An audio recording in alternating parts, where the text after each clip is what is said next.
Bonjour à tous, ici Paul Ponceau pour un nouveau podcast YouTube. Et dans ce petit podcast, je, je voulais justement déjà vous annoncer que j'organise un cours en ligne et en direct le vendredi 15 mai 2026 de 18h30 à 23h30 sur le lien entre fausse lumière et dissonance cognitive. Donc c'est vraiment un thème extrêmement vaste et justement pour préparer cette conférence, je me suis penché un petit peu sur des cas de personnes qui ont été manipulées et détruites par des entités de la fausse lumière. Pourquoi? Parce que les entités qui travaillent pour la fausse lumière, c'est très souvent ce qu'on peut appeler ce qu'on peut appeler des entités sans âme, mais très haut placées dans la hiérarchie. Pourquoi? Parce que ces entités sans âme, elles se nourrissent d'énergie de dévotion. Et c'est un nectar pour elles. Et ces entités sans âme, c'est des entités en général qui ont un aspect non humain, des entités qui peuvent avoir des aspects donc d'entités bleues, parce qu'il y a des entités IA qui jouent un rôle dans cette mascarade. Il y a des entités de type Draco et d'autres types d'entités. Et ces entités ont, comme toutes les entités sans âme du reste, la capacité de modifier leur apparence, de se faire passer pour ce qu'elles ne sont pas. Et elles peuvent se matérialiser physiquement dans notre réalité, puisque ce sont des entités physiques, mais ces entités viennent d'une autre dimension, donc leur physique est différente de la nôtre, et elles peuvent aussi, donc, et elles peuvent aussi nous manipuler par le biais des pensées, essentiellement en se faisant passer pour nos pensées, en se faisant passer pour des êtres de lumière, en se faisant passer pour des personnes décédées, par exemple. Donc, dans, pour préparer cette conférence en ligne et en direct, j'ai un petit peu épluché donc de très nombreux cas de contactés, de personnes qui ont vécu des abductions et des cas aussi de médiums et tout, dont je parlerai demain dans le détail. Mais ce que je me suis rendu compte, c'est que les manipulations de la fausse lumière, c'est quelque chose qui est beaucoup, beaucoup plus fréquent qu'on ne le pense. C'est quelque chose qui littéralement a comme but de détruire et c'est quelque chose qui a comme but de prendre le louche et surtout l'énergie de dévotion de la personne manipulée et qui a vraiment, vraiment comme but de, de générer des systèmes de croyances pour que la personne manipulée par les entités de la fausse lumière donne le louche. Ça peut être aussi, la fausse lumière peut être aussi utilisée comme un moyen justement pour leurrer une personne à donner son âme. Donc ça, on fera un podcast sur ça un petit peu plus tard, mais je voulais parler d'un cas d'une personne qui s'est fait manipuler par la fausse lumière, de plusieurs cas de personnes qui se sont fait manipuler par les entités de la fausse lumière avec des conséquences absolument dramatiques, pourtant une, pourtant une dissonance cognitive. Donc, par exemple, il y a quelques années, donc il y avait un, un jeune qui de temps en temps venait à la boutique. Et quand on avait donc encore la librairie du bonheur. Et ce jeune voilà, ce jeune, c'était quelqu'un de très très bien, qui était marié, qui était un père de famille et tout. Donc quelqu'un tout à fait bien, tout à fait respectable. Et à un moment donné, ce jeune a commencé donc à suivre une espèce de formation New Age dans laquelle donc un gourou New Age, appelons-le comme ça, quelqu'un en tout cas très connu dans le milieu New Age, proposait littéralement d'organiser des séances pour favoriser le contact avec des entités non humaines. Donc cette personne allait très souvent faire des stages, ces formations, et à un moment donné, cette personne va à un de ces stages. Et là, cette personnalité du New Age dit à son auditoire, ben, aujourd'hui, je vais carrément invoquer les forces noires. De toute manière, ne vous inquiétez pas, je suis protégé, je suis missionné par les entités, donc une fois que j'aurai invoqué les forces noires, je les ferai partir. Donc cette personnalité du New Age, qui était très certainement de bonne foi, mais manipulée par les entités, parce que c'est ce qui se passe. Beaucoup de personnes rentrent dans le New Age, mais se font manipuler par les entités. Et donc, ils vont être manipulés à penser que cette planète est une planète école, ou bien ils vont être manipulés à penser qu'ils ont une mission, que ce sont des starseeds, etc. Alors que très souvent, ce sont des personnes qui se font manipuler malgré eux par des entités. Donc ça n'enlève rien, ça n'enlève rien au fait que ces personnes peuvent avoir très souvent des pouvoirs psychiques et tout, mais ils peuvent être manipulés par les entités. Et donc, cette personnalité du New Age, elle a décidé d'invoquer les forces noires. Donc, la personne. Donc, les gens étaient là. Et puis, cette personnalité New Age, voilà, ce maître de stage New Age, explique, ne vous inquiétez pas, de toute manière, j'ai des dons, une fois que j'invoque les forces noires, je les fais partir. Donc, c'est ce qu'il a fait. Et ça a marché, parce que les personnes dans l'auditoire ressentaient littéralement des sensations désagréables, une sensation de froid et des choses comme ça. Donc, cette personnalité du New Age donc, a ensuite, soi-disant, fait partie les entités négatives. Donc, je précise bien que le stage ne se passait pas en France, mais se passait en Angleterre. Donc, ça, c'est juste pour préciser, dans un endroit du reste très tellurique, à proximité de Glastonbury. Donc, dans des lieux telluriques, il y a une possibilité d'invoquer les entités. Donc, cette personne invoque les entités négatives, les gens se sentent mal, puis après, il fait partir les entités. Donc, la personne qui a été à ce stage revient sur Paris, et puis il nous parle de ce stage en disant que ce stage était très bien, qu'il avait appris énormément de choses et tout. Donc ensuite, le temps passe. Et puis cette personne qui était mariée, qui était vraiment marié et heureux, il commence à nous dire, quand il vient, qu'il y avait de l'eau dans le gaz avec sa compagne, qu'il y avait des disputes, et des choses comme ça. Donc bon, rien de très très grave. Et sur le coup, je n'ai même pas tilté.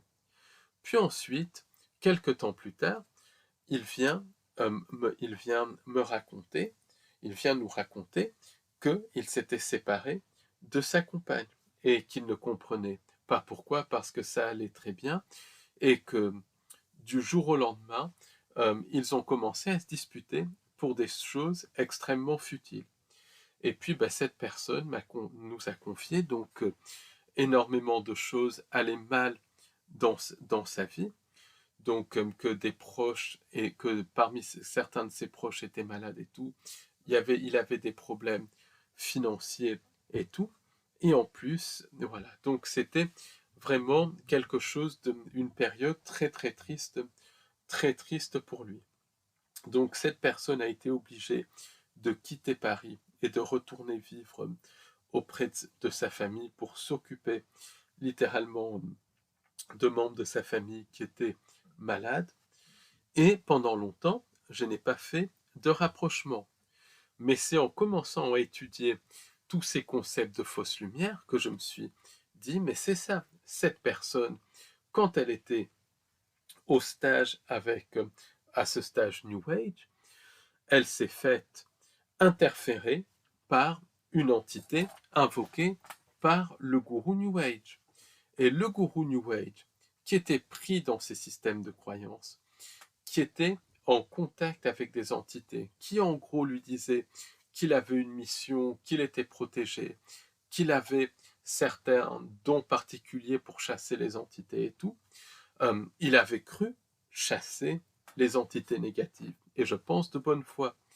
Simplement, les entités négatives n'étaient pas parties et elles s'étaient fixées sur cette personne et très probablement sur d'autres personnes qui avaient participé à ce stage. Pourquoi se fixer sur ce jeune homme? Parce que probablement il y avait une faille. On a de toute manière tous des failles et les entités profitent des failles pour se fixer, détruire et attaquer. Donc, les entités se sont fixées sur cette personne parce qu'il devait y avoir une faille, probablement un traumatisme qu'il n'avait pas forcément travaillé ni forcément identifié. Ça peut être un micro-traumatisme, même il pouvait être fatigué, peu importe. Voilà, il y a plusieurs choses. En tout cas, l'entité s'est mise sur cette personne, donc, et l'entité fait semblant de partir parce qu'elle manipule la perception. Donc, dans le stage, tout le monde pense que les entités sont parties. La personne revient tranquillement chez elle. Une fois que la personne revient, l'entité est là, elle est dormante, elle est autour de la personne, elle a créé le lien avec la personne puisqu'en participant au stage, il y a eu consentement. Puis l'entité a cherché la moindre faille pour créer du chaos dans le couple, pour générer des disputes par des pensées intrusives. Ces disputes ont ensuite généré du louche qui ont attiré d'autres entités et de fil en aiguille, ces entités ont fini par littéralement détruire le couple.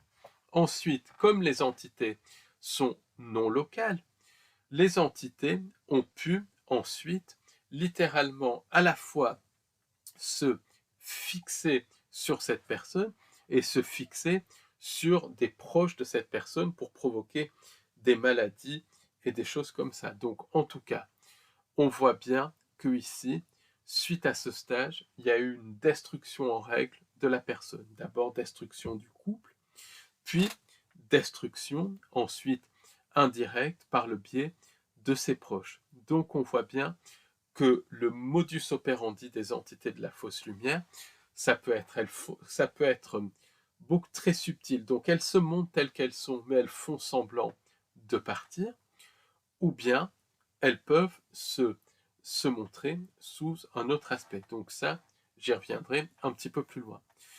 Donc, quand on voit le cas de ce jeune homme, on peut se poser la question, combien de personnes qui assistent à ce genre de stage ne reviennent pas complètement interférées. Et très probablement, une partie des gens qui assistent à des stages comme ça reviennent interférés, attaqués par des entités. Pourquoi? Parce que dans le milieu de New Age, il y a une espèce d'ego qui prévaut et beaucoup de personnes pensent pouvoir faire partir les entités. Alors que très souvent, c'est les entités qui leur font croire qu'ils ont le pouvoir de faire partir les entités, alors qu'ils n'ont rien du tout. C'est le jeu des entités. Et moi, je me pose la question, combien d'exorcistes et de désenvoûteurs sont authentiques et combien ne sont pas leurrés par des entités. C'est-à-dire qu'ils ne mentent pas parce qu'ils sont sincères, et ça c'est évident pour la plupart, mais c'est-à-dire que les entités leur font croire qu'ils ont des dons pour enlever les entités, pour exorciser, alors qu'en fait ce sont les entités qui jouent avec eux. Et ce qu'elles vont faire, donc, c'est que quand elles interfèrent un exorciste ou un désenvoûteur, elles vont, donc, et ça c'est un coup très vache de la fausse lumière, elles vont lui faire croire qu'il a certains dons. Et donc, d'une manière ou d'une autre, par les pensées intrusives, par des synchronicités artificielles, voire en manipulant la réalité, elles vont le mettre dans une situation où il va utiliser ses soi-disant dons. Et puis, l'exorciste des envoûteurs va par exemple faire partir une entité. En fait, ce qui se passe, c'est que c'est tout un scénario qui est orchestré par les entités qui interfèrent l'exorciste ou le désenvoûteur. Donc, elles vont attaquer une autre personne puisque les entités sont non locales dans le sens où elles sont ondulatoires ou corpusculaires. Ensuite, elles vont faire en sorte que l'exorciste désenvoûteur rencontre cette personne. Et puis, les entités qui envoûtent ou qui possèdent partiellement la personne rencontrée par l'exorciste vont faire semblant de partir quand l'exorciste arrive. Donc l'exorciste se retrouve renforcé dans ses convictions, et puis il va y avoir des cas comme ça où justement il va avoir du succès. Et en fait, ce n'est pas du succès, c'est une mise en scène des entités. Donc cette personne va penser avoir des pouvoirs d'exorcisme et de désenvoûtement, et ensuite, progressivement, les pouvoirs d'exorcisme et de désenvoûtement vont se perdre. Et la personne va se retrouver désespérée, triste, voire discréditée par d'autres personnes. Et à partir de ce moment-là, les entités vont se nourrir du louche issu de tout ça. Dans certains cas aussi, les entités vont attaquer l'exorciste et le désenvoûteur qu'elles ont utilisé et provoquer d'abord une destruction financière, puis une destruction de la famille. Les entités détruisent les familles, les proches, puis une destruction de la santé. Et ça peut aboutir littéralement au décès de la personne manipulée.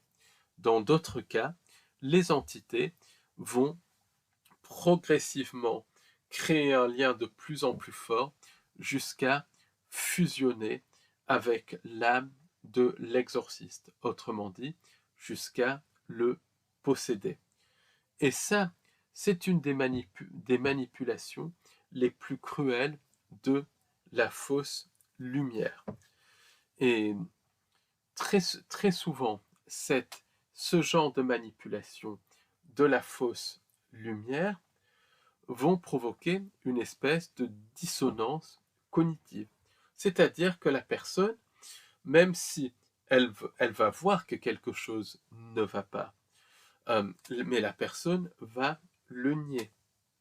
Et par exemple, quand on étudie le cas du contacté Georges Adamski, qui a été énormément manipulé par des entités de la fausse lumière, on se rend compte que c'est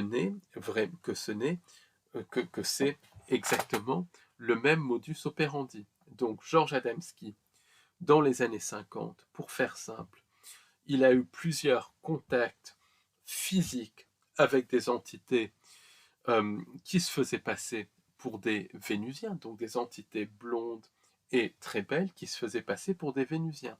Et ces contacts étaient physiques et réels.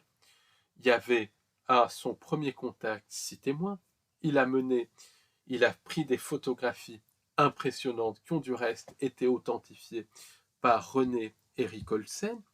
Donc, d'autres personnes, notamment Glenn et Fred Steckling, donc, qui étaient présents lors de certains contacts d'Adamski avec ces entités, ont témoigné d'avoir vu les mêmes entités qu'Adamski. Donc, Adamski a eu des contacts physiques avec des entités. Ces entités se faisaient passer pour des frères de l'espace. Mais ces entités étaient tout sauf des frères de l'espace. Là, c'est pareil.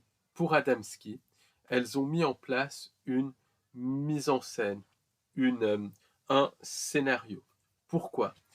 Parce que Adamski était très dans l'idéologie New Age. Donc, il était beaucoup dans la théosophie, dans le programme du faux sauveur externe et tout. Et pour lui, il était dans ce concept-là. Et pour lui, toutes les entités extraterrestres étaient positives, ce qui est absolument faux. Mais il était dans ce système de croyance.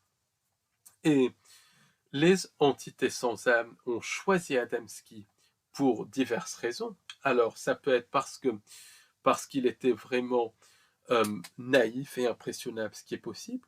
Peut-être aussi par jeu pervers de la part des entités. Peut-être parce que c'était justement, peut-être parce que c'était leur plan, leur programme. En tout cas, Adamski a été choisi par les entités pour une raison ou une autre. Et je n'exclus pas qu'il n'ait pas été choisi euh, comme un pion d'un jeu pervers par les entités pour justement pour faire la propagande de ces entités. Et Adamski, qui était pris dans l'idéologie New Age, il ne savait pas qu'il était manipulé.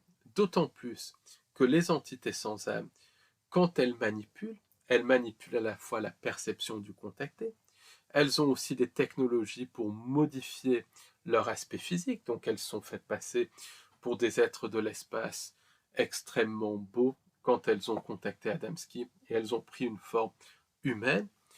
Ensuite, elles peuvent manipuler par le biais des pensées intrusives, donc Adamski qui était déjà à fond dans le programme du faux sauveur externe, par le biais des pensées intrusives, il est rentré à fond dans la propagande des entités. Ensuite, les entités se sont montrées physiquement en modifiant leur apparence à l'entourage d'Adamski. Donc, Adamski n'avait pas les moyens pour avoir discernement. C'est complètement évident. Donc, il s'est fait leurrer par ces entités. Et entre les années, on va dire 1952, 53 et 1960, Adamski a commencé à donner des conférences. Et des conférences où il parlait de ses contacts. Je précise du reste qu'il n'a pas gagné un sou avec ses conférences, parce que, voilà, Adamski, contrairement à ce que disent les gens, ne faisait pas ça pour de l'argent, il faisait ça pour vraiment transmettre le message qu'il croyait authentique des frères de l'espace. Et en fait, il était vraiment en contact avec des formes de vie non humaines, mais ce n'étaient pas des frères de l'espace. C'étaient des entités sans âme qui travaillaient pour la fausse lumière. Des djinns, des dracos, voire des entités de type Sirius, peu importe, mais des entités extrêmement manipulatrices. Je n'exclus pas non plus qu'Adamski ait pu être manipulé par des hybrides issus d'abduction ou par des néphilies. Donc en tout cas, pendant quelques années, tout s'est très bien passé et il donnait des conférences un petit peu partout. Et à partir à partir de 1960, donc Louise Insta, qui était un petit peu la personne qui organisait les conférences de George Adamski en Europe et qui était basée en Suisse, elle a commencé à remarquer qu'Adamski avait totalement changé. Un jour, il est venu en Suisse au début de l'année 1960, et quand elle l'a vu, elle était choquée. Elle s'est dit, mais c'est pas la même personne. Il était complètement différent. Donc, certes, il avait été malade. Donc, au début, elle pensait que c'était à cause de la maladie, qu'il était fatigué et tout. Mais ensuite, elle s'est rendue compte que ce n'était pas la même personne, qu'il était complètement différent, qu'il était, voilà, il y avait quelque chose qui avait changé en lui.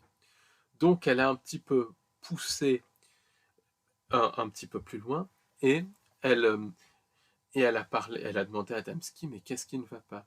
Et là, Adamski lui a dit, mais tu sais qu'il y a plusieurs groupes d'êtres de l'espace. Et il y a un groupe qui est extrêmement négatif.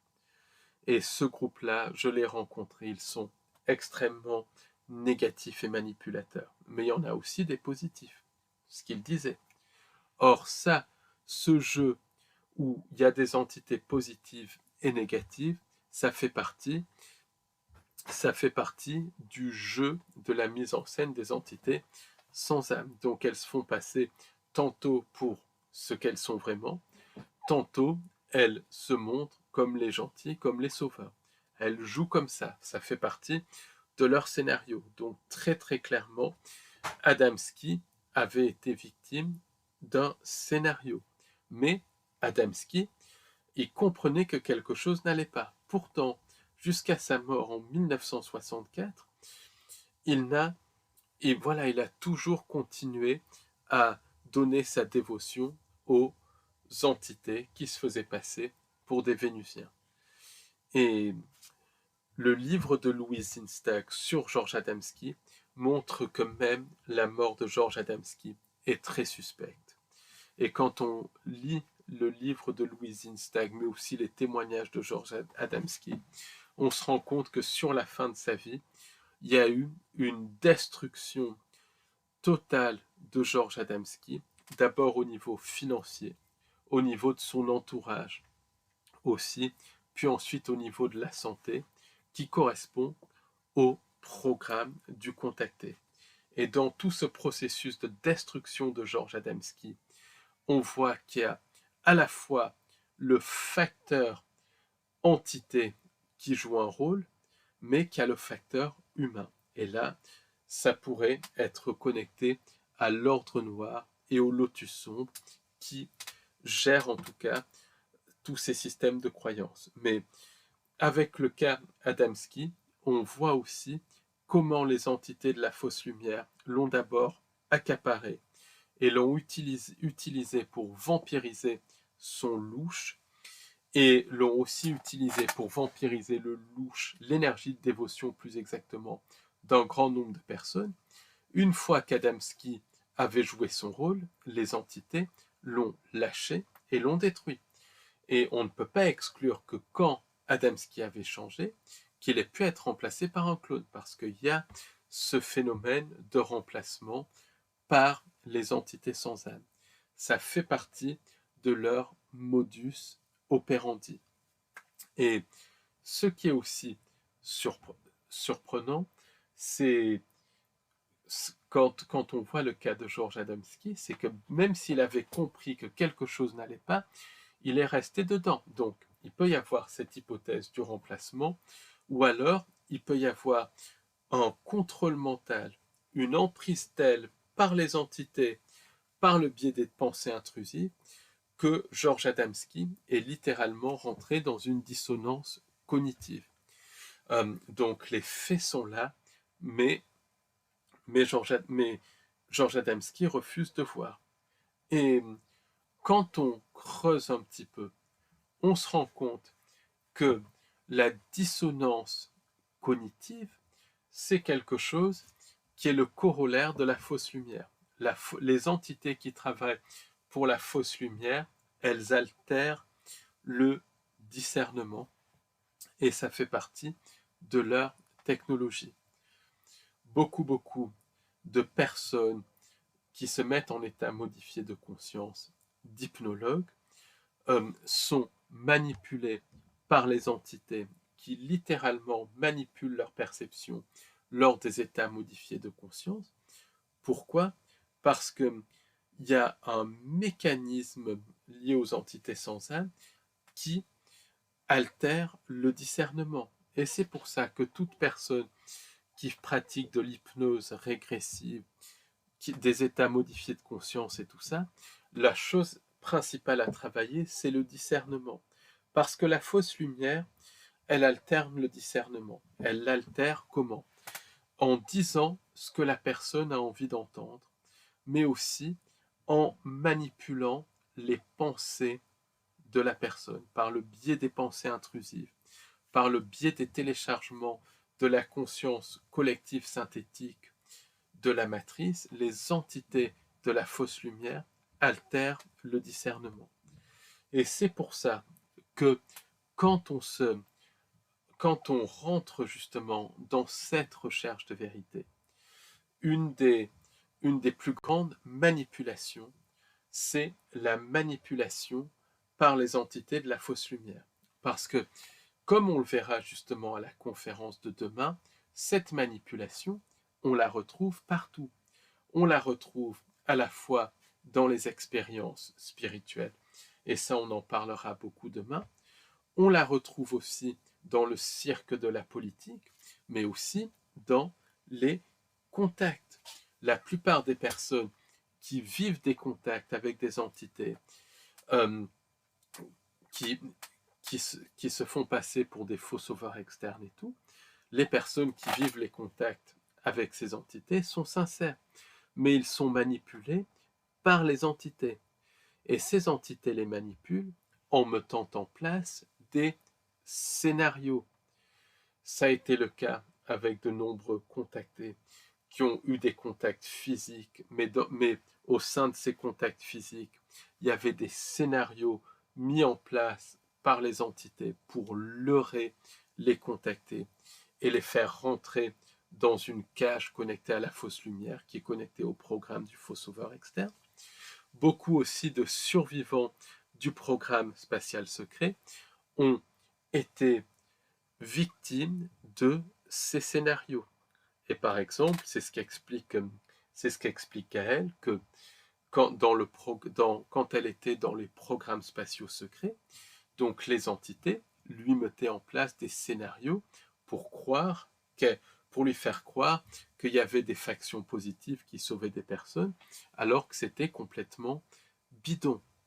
Donc, il y a toute cette manipulation par des scénarios. La fausse lumière manipule aussi en disant à la personne ce qu'elle veut entendre. Donc, quand on est dans cette recherche, que l'on soit un chercheur de vérité, parce que même un chercheur de vérité peut être manipulé par la fausse lumière, qui par les pensées intrusives peut le faire rentrer dans des systèmes de croyances ou lui faire adhérer à telle ou telle déclaration d'entité, d'acteurs du cirque de la politique, etc. Parce que les entités vont justement utiliser les pensées intrusives pour manipuler une personne en fonction de ses croyances, de ses envies, de ses besoins. Et c'est ça le danger de la fausse lumière. C'est qu'elle met en place des manipulations sur mesure. C'est encore plus vrai pour les channels, pour les médiums et pour les contacter. Donc la fausse lumière, c'est vraiment un fléau qui ne dit pas son nom.